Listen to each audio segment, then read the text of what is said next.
तो चलिए शुरू करते हैं और सभी महत्वपूर्ण बातें पूर्णिमा से संबंधित जान लेते हैं। तो सबसे पहले दोस्तों आपको बता दूं, कार्तिक का महीना और कार्तिक पूर्णिमा अपनी में महान मानी गई है। बहुत अधिक पावन और पवित्र महीना है। कार्तिक का आप किसी भी प्रकार का नया व्रत शुरू कर सकते हैं और कार्तिक में कोई भी शुभ कार्य आप कर सकते हैं। विष्णु भगवान का प्रिय महीना है। विवाह शादी शुभ कार्य सभी प्रकार के शुरू हो जाते हैं। तो हमें पूर्णिमा के बाद से फिर जो है हमारा जो है कृष्ण पक्ष शुरू हो जाता है।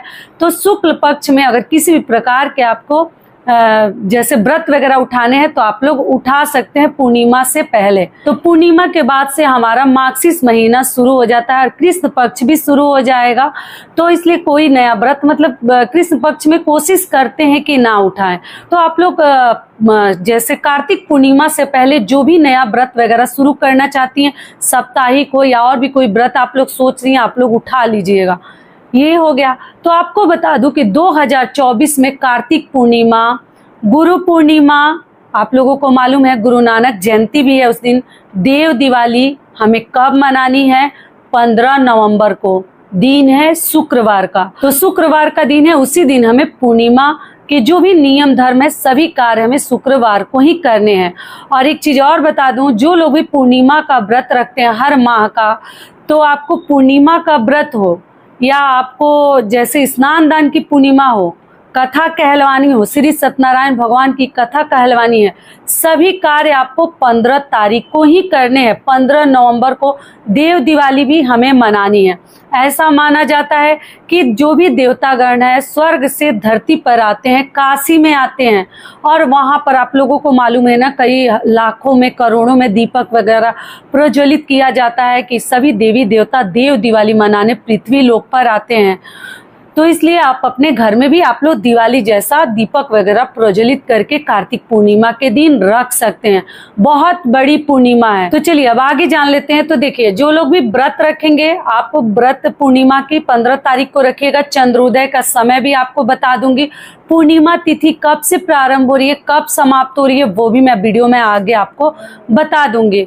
और उस दिन आपको क्या ध्यान रखनी है कि अगर आप लोग अपने घर में चाहे तो ब्राह्मण पुरोहित को बुलाकर श्री सत्यनारायण भगवान की कथा भी कहलवा सकते हैं। कुछ लोग हैं जैसे कि हर पूर्णिमा को कथा नहीं कहलवाते, लेकिन इस पूर्णिमा को बहुत अधिक सर्वश्रेष्ठ मानी गई है, कार्तिक पूर्णिमा। तो इस दिन कथा अपने घर में जरूर कहलवाते हैं। आप खुद से भी कह सकते हैं। मैं तो कथा का भी वीडियो पूजा करके कथा पढ़ के भी डाली हूँ। अगर आप लोग चाहें तो चेकआउट कर सकते हैं और खुद से भी कर सकते हैं या ब्राह्मण के द्वारा भी करवा सकते हैं। व्रत आप लोग रख लीजिएगा और शाम को हम चंद्रदेव को अर्घ देकर और हम जो है अपना व्रत खोलते हैं। जिस विधि से भी आप लोग व्रत खोलना चाहती हैं खोल लीजिएगा। पहली बार अगर पूर्णिमा का व्रत आप लोग शुरू करना चाहती हैं तो कार्तिक पूर्णिमा से शुरू कीजिए। इससे बेहतर आपके लिए आगे मतलब दिन नहीं मिलेंगे। ठीक है, तो कार्तिक पूर्णिमा अपने में बहुत अधिक सर्वश्रेष्ठ पूर्णिमा है। पूर्णिमा का व्रत शुरू करने के लिए ये क्लियर हो गया।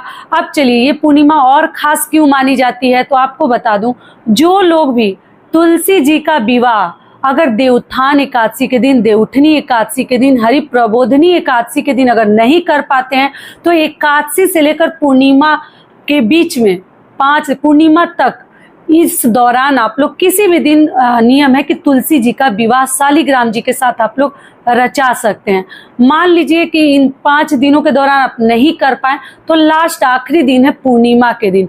पूर्णिमा के दिन भी आप लोग तुलसी जी का विवाह रचा सकती हैं भगवान के साथ, विष्णु भगवान के साथ। शालिग्राम जी नहीं है तो विष्णु भगवान की फोटो प्रतिमा रखकर भी आप लोग कृष्ण जी की और विवाह रचा सकते हैं।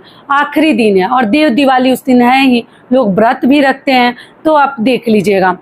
अगली चीज क्या है, पूर्णिमा के दिन जो लोग पूरे 1 महीने का कार्तिक स्नान कर रहे हैं वो उस दिन पूर्णिमा के दिन दान उपदान करके और उद्यापन करते हैं अपने व्रत का।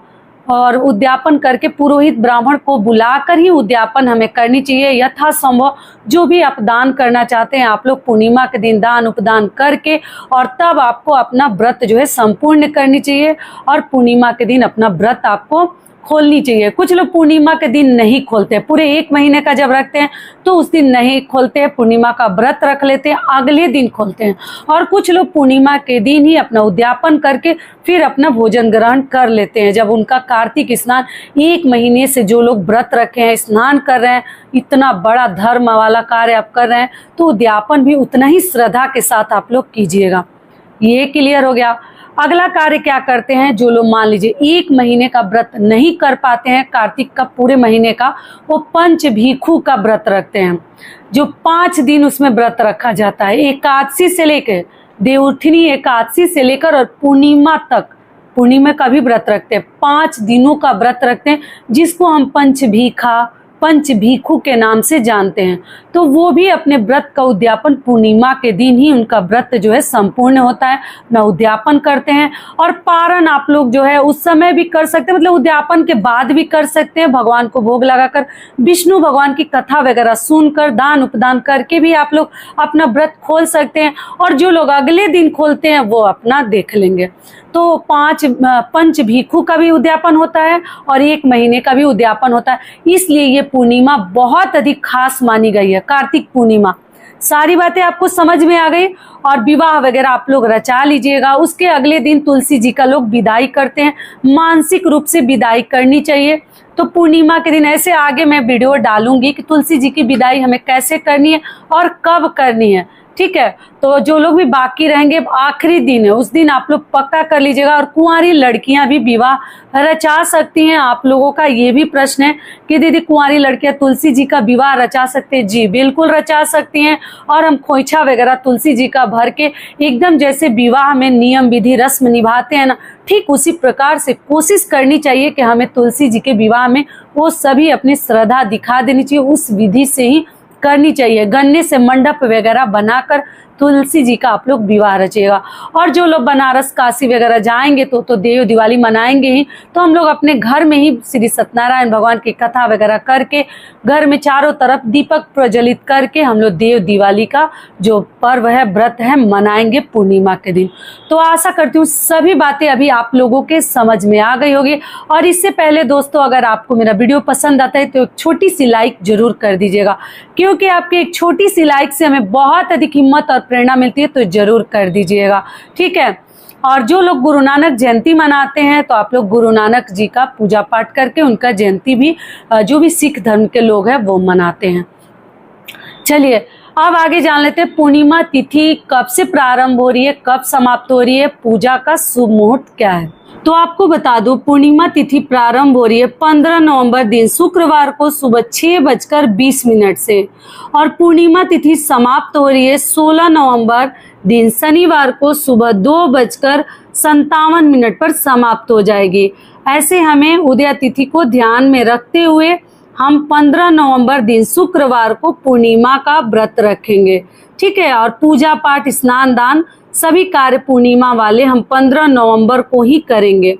और चंद्रोदय का समय है शाम को 5:07 पर आप लोग अर्घ दे सकते हैं। तो सारी बातें क्लियर हो गई। तो ये वीडियो मेरा यहीं तक का था। फिर मिलती हूँ एक नए वीडियो में, तब तक के लिए नमस्कार। स्वस्थ रहिए, सुरक्षित रहिए और जहाँ कहीं भी रहिए खूब खुश रहिए। धन्यवाद।